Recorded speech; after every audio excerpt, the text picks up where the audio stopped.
இன்றைக்கு அநேகருக்கு அசிங்கமான நண்பர்கள், அருவருப்பான கூட்டாளிகள், அவர்கள் பாவத்திலே வாழுகிறார்கள். சரியா? அநேகமாக வாலிபர்கள், அவர்கள் யாருக்கு கூடுதலாக எஸ்எம்எஸ் பண்ணிக்கொண்டு, யாரோடு ஸ்கைப்பிக் கொண்டு, வைபரிக் கொண்டு, வாட்ஸ்அப்பிக் கொண்டு இருக்கிறார்கள் தெரியுமா? எப்படி என்னுடைய தமிழ் சொற்கள், அது வேற தமிழ்ல என்னதான் சொல்றது பாருங்கள். இன்றைக்கு அநேகர் யாரோடு கூடுதலாக இப்படிப்பட்ட தொடர்புகளை வைத்திருக்கிறார்கள் தெரியுமா? நம்முடைய கிறிஸ்தவ பிள்ளைகள், கிறிஸ்தவ வாலிபர்கள், கிறிஸ்தவ ஊழியர்கள். அசிங்கமான கொள்கைகள், தேவனுக்கு எதிரான கோட்பாடுகள், வேதத்துக்கு புறம்பான நம்பிக்கைகள், இன்னும் பாவங்கள் கொண்டவர்களோடு. கேட்டால் என்ன சொல்லுகிறார்கள் தெரியுமா? அவர்களை வெறுக்க முடியுமா? யார் வெறுக்க சொன்னது? பாவிகளை வெறுக்க சொல்லவே இல்லை ஆண்டவர்.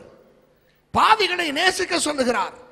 ஆனால் அவர்களுக்குள்ளே இருக்கிற பாவத்தை நேசிக்கவும் சொல்லவில்லை, அனுமதிக்கவும் சொல்லவில்லை. அந்த பாவத்தில் அவர்கள் இருக்கிறபடினால் நாம் கவனமாயிருக்க வேண்டும். ஏன் தெரியுமா? உலக நியதி, இயற்கை நியதியிலே கூட கெட்டதற்கு பக்கம் நல்லது போனால் நல்லதுதான் கெட்டதாகுமே தவிர கெட்டது ஒருபோதும் நல்லதாகாது. எத்தனை பழமொழிகள் சொல்லி இருக்கிறார்கள். சான்றோர், வேதத்துக்கு புறம்பான சான்றோர் சொல்லுவார்கள், சேலையில் முள் பட்டாலும் முள்ளில் சேலை பட்டாலும் பாதிப்பு சேலைக்கு தான்.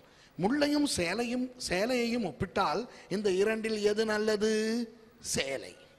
அப்போ நல்லதை கெட்டதுக்கு பட வைத்தாலோ, கெட்டதை நல்லதுக்கு பட வைத்தாலோ பாதிப்பு நல்லதற்கு தான். இன்னும் ஒன்றை சொல்லுவார்கள் பெரியவர்கள், பழைய காலத்தவர்கள், ஒரு குடம் பாலுக்கு ஒரு துளி விஷம். சரியோ? ஒரு குடம் பால் நல்லது, ஆரோக்கியமானது, சுவையானது. ஒரு துளி விஷத்தை போட்டவுடன் அந்த முழு குடமுமே விஷமாகிறதாம். எங்காவது என்றாவது ஒரு குடம் விஷத்துக்கு ஒரு துளி பாலை போட்டால் முழு விஷமும் பாலாகுமா? ஆகாது. புரிகிறதா? இந்த உலக தத்துவம் வேதத்தின்படியும் உண்மை. பவுலடியார் சொல்லுகிறார், ஒளிக்கும் இருளுக்கும் சம்பந்தம் ஏது? சரியோ? அப்போ பாவிகளை நேசிப்பதில் தப்பே கிடையாது. ஏனென்றால் ஆண்டவனும் பாவிகளை நேசிக்கிறார். பாவிகளை எந்த அளவுக்கு நேசிக்க வேண்டும் தெரியுமா? அவர்களுடைய பாவத்தை விட்டு அவர்களை கழற்றி எடுக்க வேண்டுமே என்ற அந்த ஆதங்கம் உருவாகும் அளவுக்கு நாம் பாவிகளை நேசிக்க வேண்டும். ஐயோ, எப்படியாவது இந்த நபருக்கு நான் சுவிசேஷத்தை அறிவித்து இந்த நபரை ஆண்டவருக்குள்ளே கொண்டு வந்து விட வேண்டுமே என்ற அந்த ஏக்கம் உருவாகும் அளவுக்கு பாவிகளை நேசிக்க வேண்டும். புரிகிறதா? ஆனால் இன்றைக்கு பாவிகளை நேசிக்க ஆண்டவர் சொல்லுகிறாரே என்று அவர்களோடு உறவாடி கொண்டிருக்கின்றவர்கள் எதற்கு உறவாடுகிறார்கள் தெரியுமா? சுவிசேஷத்தை அறிவிப்பதற்கு அல்ல, அவர்களை ஆலயத்துக்கு கொண்டு வருவதற்கு அல்ல, சும்மா பொழுதுபோக்குக்கு. How are you மச்சான்? I am fine மச்சான். யார் அந்த மச்சான்?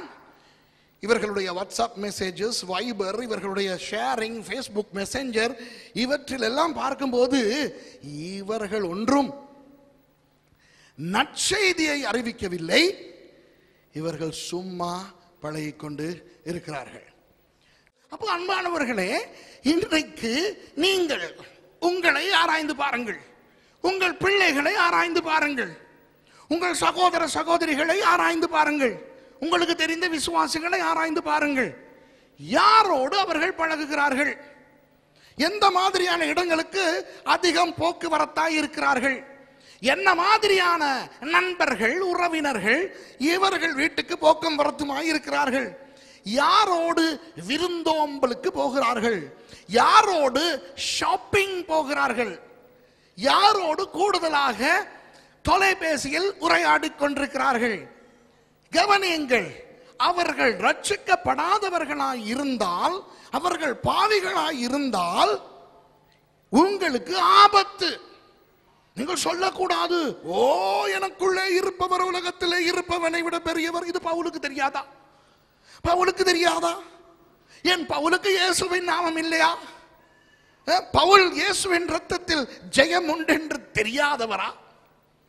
அவரே சொல்லுகிறார், சோதனைக்கு விலகி ஓடுங்கள்.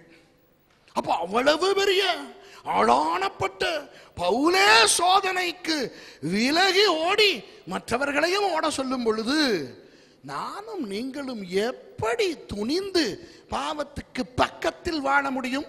பாவத்தில் உழன்று கொண்டிருப்பவர்களோடு தைரியமாய் உறவாட முடியும்?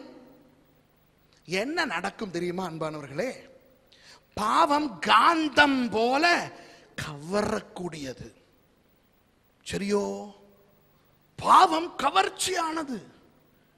எப்பொழுது நம்மை இழுத்து கொள்ளும், எப்படி இழுத்து கொள்ளும் என்றே தெரியாமல் போய்விடும்.